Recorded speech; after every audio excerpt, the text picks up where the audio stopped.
Hello, everyone, and welcome to this another episode of Book Time with Elvis with me, Mark. And I thought I would try something different today. It may prove to be interminably boring, and you might decide not to watch it. But as you all know, it's Jane Austen July this month, and I'm a relative newcomer to Jane Austen.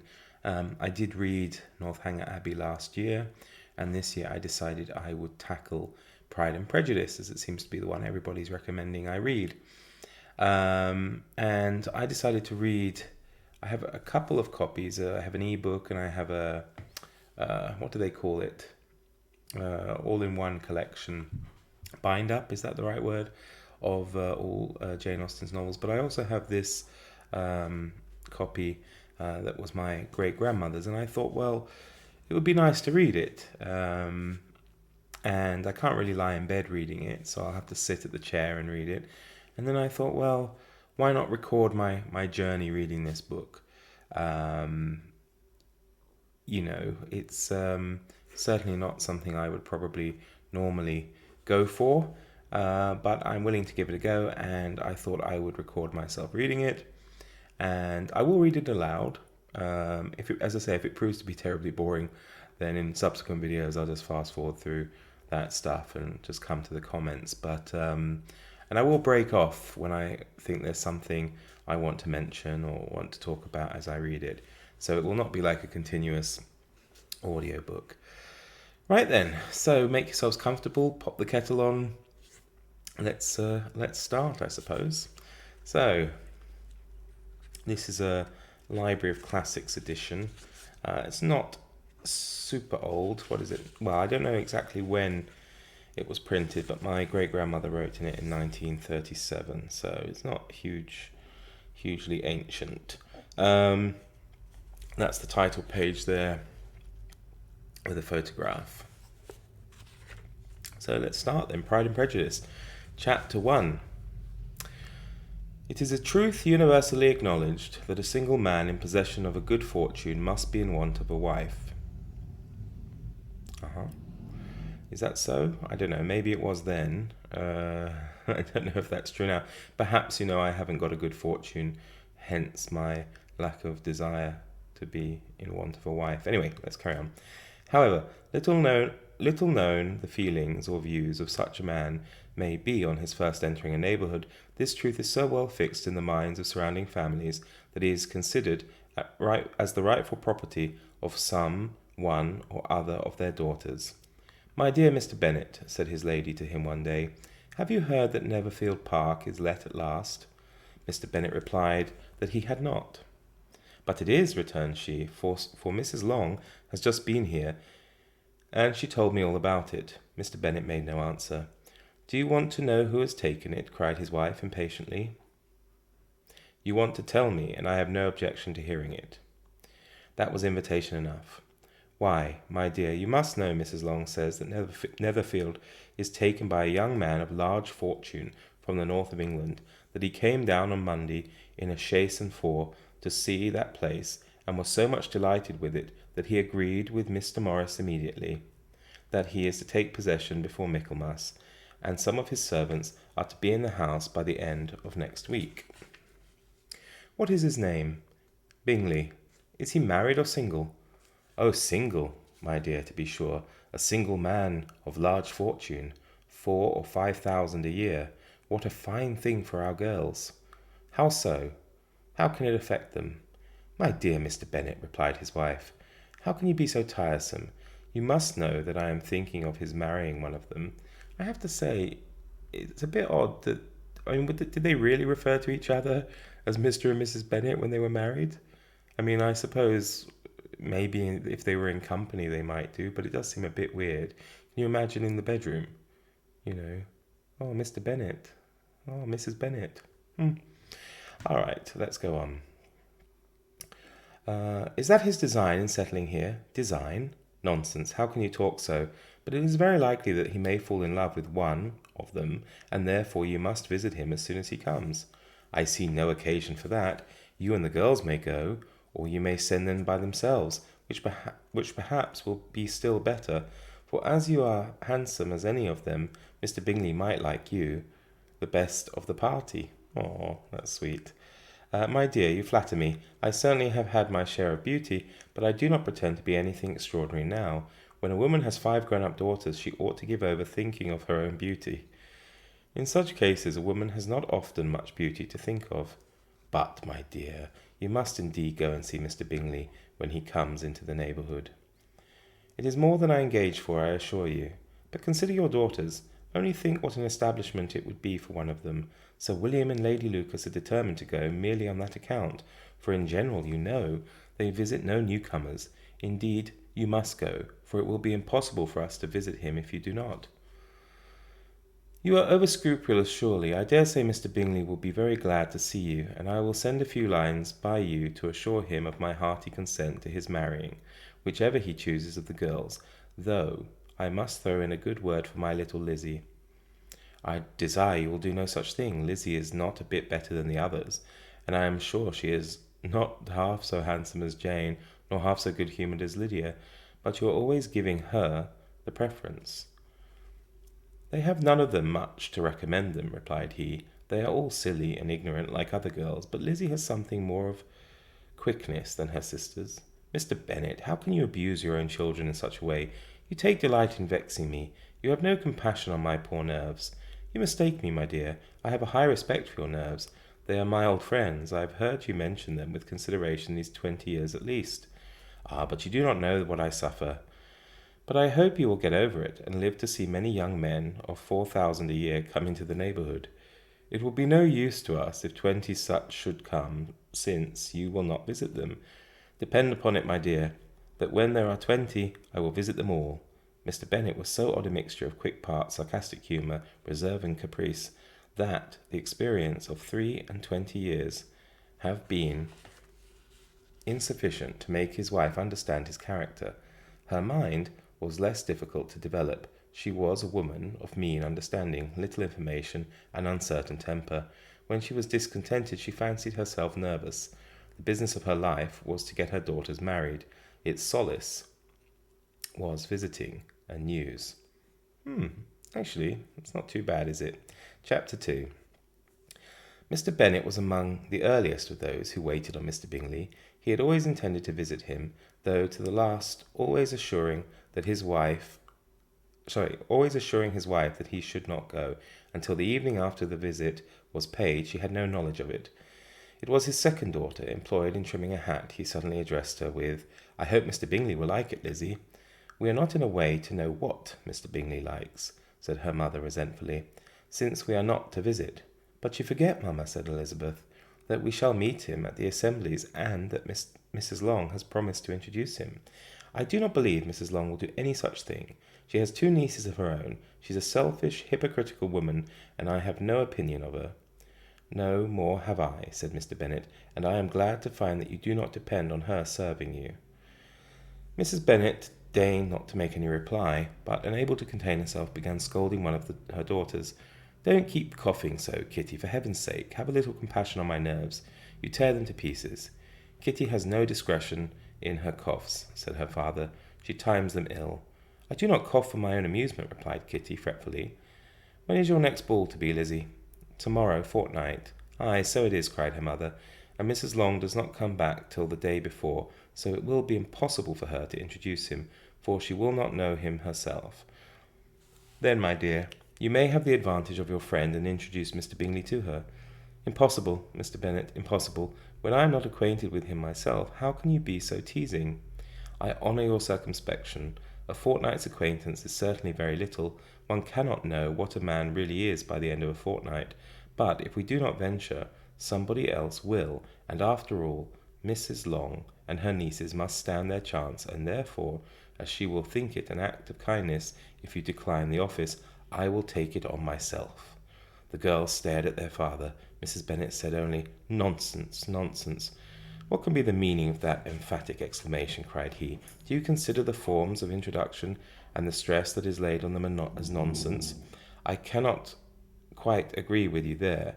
What say you, Mary? For you are a young lady of deep reflection, I know, and read great books, and make extracts. Mary wished to say something very sensible, but knew not how. While Mary is adjusting her ideas, he continued, "Let us return to Mr. Bingley." "I'm sick of Mr. Bingley," cried his wife. "I'm sorry to hear that, but why did you not tell me so before? If I had known as much this morning, I certainly would not have called on him. It is very unlucky, but as I have actually paid the visit, we cannot escape the acquaintance now." The astonishment of the ladies was just what he had wished, that of Mrs. Bennet perhaps surpassing the rest, though when the first tumult of joy was over, she began to declare that it was what she had expected all the while. "How good it was in you, my dear Mr. Bennet, but I knew I should persuade you at last. I was sure you loved your girls too well to neglect such an acquaintance. Well, how pleased I am, and it is such a good joke, too, that you should have gone this morning and never said a word about it till now. Now, Kitty, you may cough as much as you choose," said Mr. Bennet, and as he spoke he left the room, fatigued with raptures for his wife.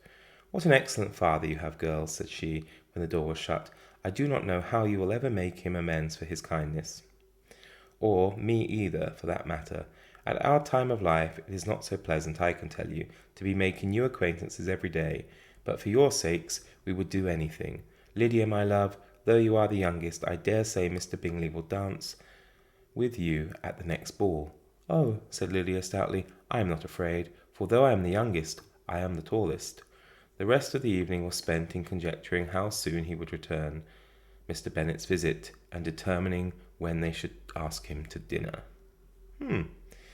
It's it's quite enjoyable actually so far. There's definitely some humour in it.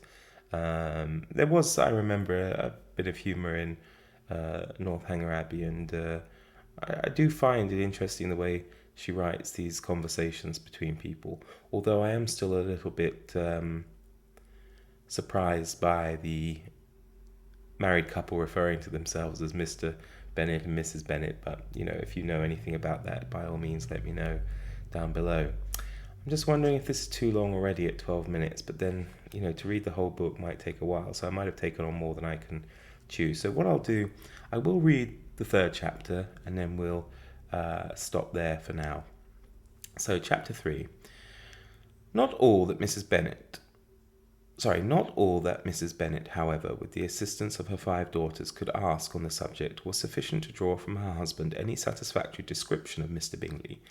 They attacked him in various ways, with barefaced questions, ingenious suppositions, and distant surmises, but he eluded the skill of them all, and they were at last obliged to accept the second-hand intelligence of their neighbour, Lady Lucas. Her report was highly favourable. Sir William had been delighted with him.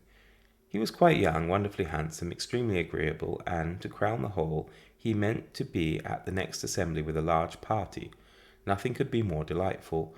To be fond of dancing was a certain step towards falling in love, and very lively hopes of Mr. Bingley's heart were entertained.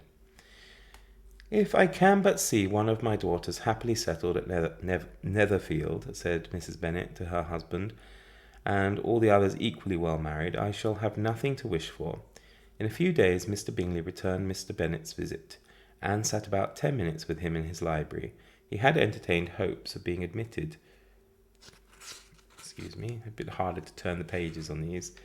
To a sight of the young ladies, of whose beauty he had heard much, but he saw only the father. The ladies were somewhat more fortunate, for they had the advantage of ascertaining from an upper window that he wore a blue coat and rode a black horse. An invitation to dinner was soon afterwards dispatched, and already Mrs. Bennet planned the courses that were to do credit to her housekeeping.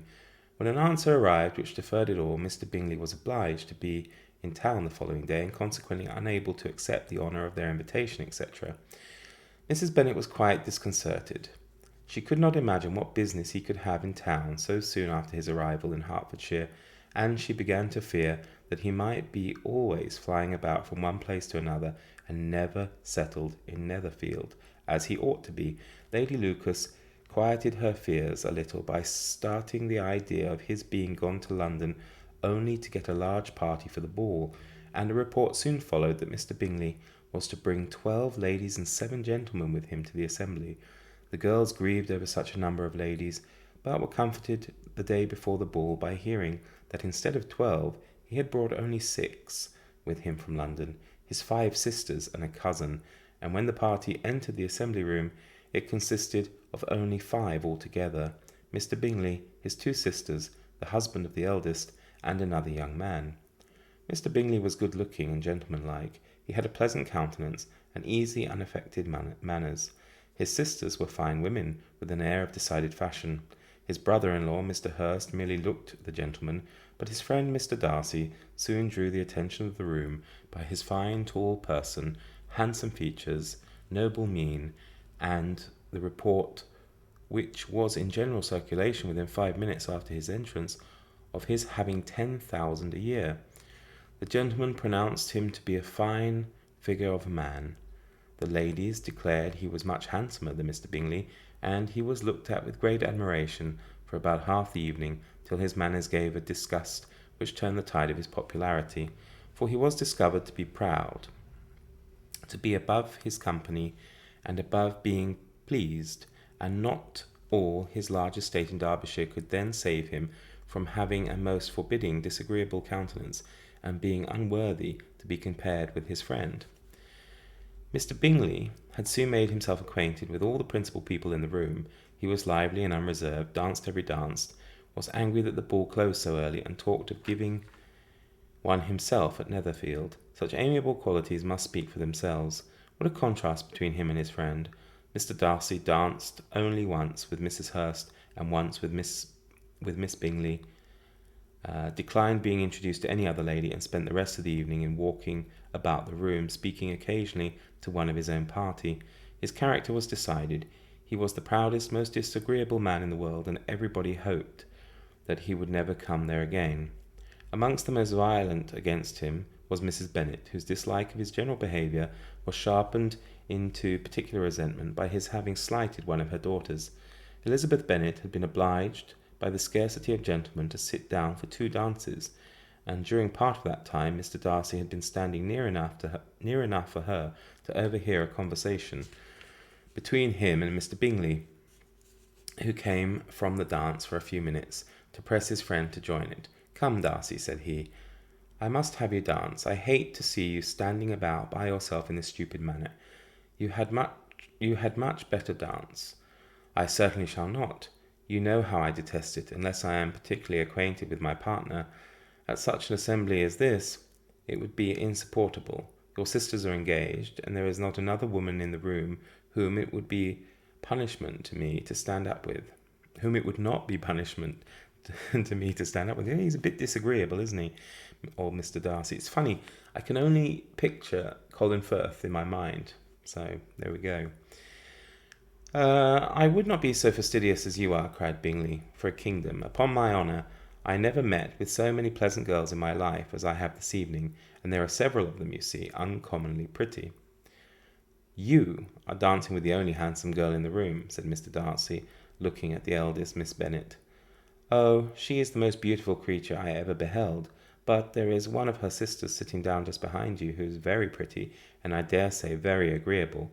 Do let me ask my partner to introduce you." "Which do you mean?" And turning round, he looked for a moment at Elizabeth, till, catching her eye, he withdrew his own, and coldly said, "She is tolerable, but not handsome enough to tempt me. And I am in no humour at present to give consequence to young ladies who are slighted by other men. You had it's horrible. You had better return to your partner and enjoy her smiles, for you are wasting your time with me." Mr. Bingley followed his advice. Mr. Darcy walked off, and Elizabeth remained, with no very cordial feelings towards him. She told the story, however, with great spirit among her friends, for she had a lively, playful disposition, which delighted in anything ridiculous. The evening altogether passed off pleasantly to the whole family. Mrs. Bennet had seen her eldest daughter much admired by the Netherfield party. Gosh, she could have chosen an easier name to read than Netherfield. Where are we? So, Mr. Bingley had danced with her twice, and she had been distinguished by her sisters.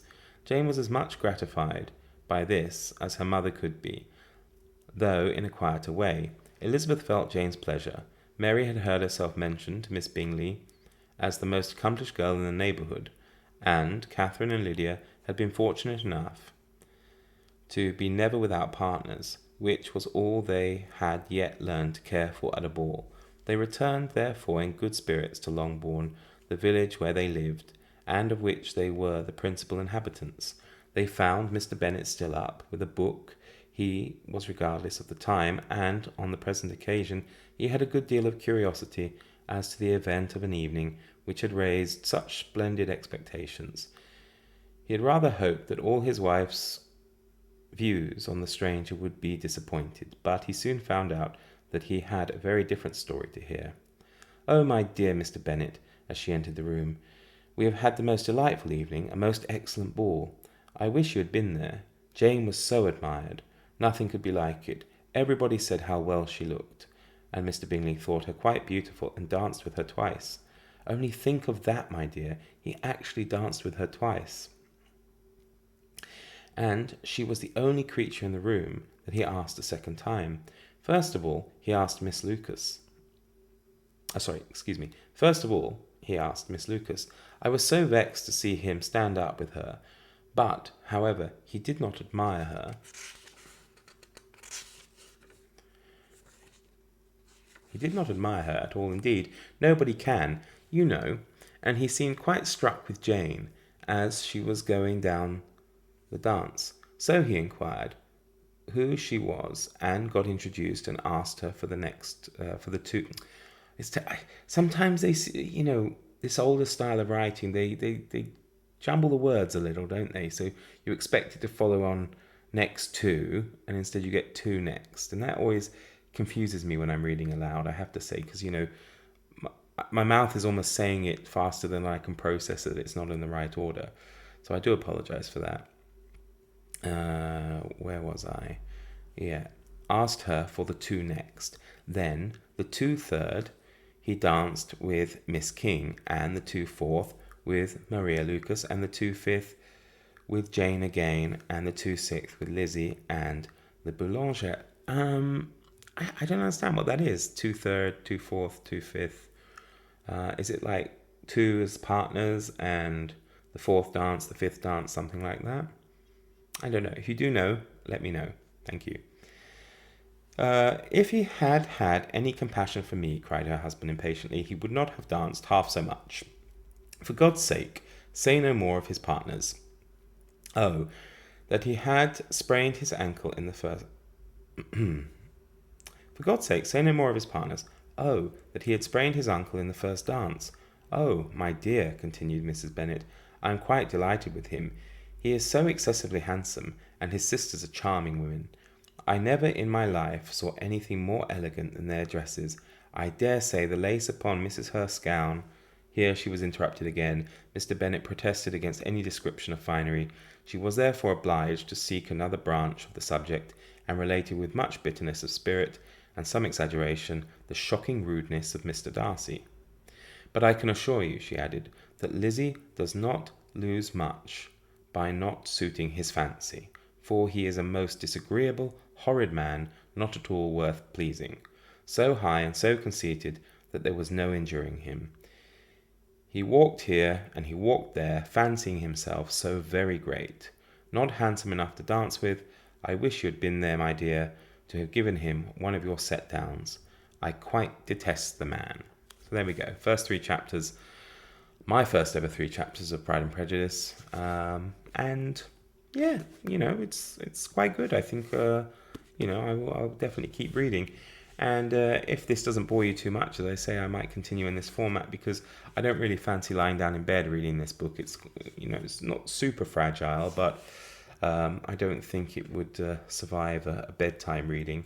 Much easier to read it like that. And as I say, if it's too long-winded, then I'll be more than happy to do one of those things where my voice becomes squeaky and just fast forwards through and then just stop every time I want to make a comment. But yeah, there we go. Thank you so much for being with me on this momentous occasion of Jane Austen July and starting to read Pride and Prejudice by Jane Austen for the first time. And I guess there's probably there's a lot to read, and we've only done 3 chapters, so I guess I'll be back tomorrow with a few more chapters. Okay, everybody, thanks so much. See you then. Take care. Bye for now.